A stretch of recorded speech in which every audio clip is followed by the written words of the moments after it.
Over the years, tens of thousands of customers have happily taken control of their own kitchen design with DIY kitchens. However, we are constantly asked why we don't provide a design service like other kitchen suppliers. We know that designing a kitchen can be a little daunting, therefore we are delighted to announce the launch of our $29.99 online design service. The online design service is aimed at those who need a helping hand to get started, or for those who perhaps want a different design option to the one they've created. Okay, so now you're asking, why are we charging when lots of other suppliers provide a free design service? When a company offers a free design service, they still have to pass the design costs on to the customer in the form of higher unit prices.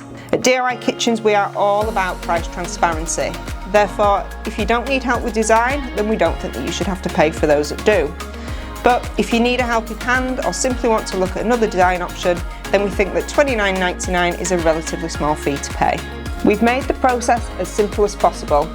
All you need to do is measure your kitchen and create the room shape on our planner.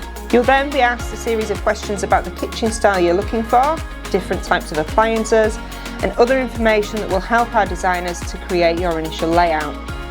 Once you've completed this, our online design team will get back to you with a design. You can then accept this design and place your order, or you can make amendments as needed. So, now there are no barriers to unlocking the potential savings of thousands of pounds with DIY Kitchens. To get started, follow the details in the description below.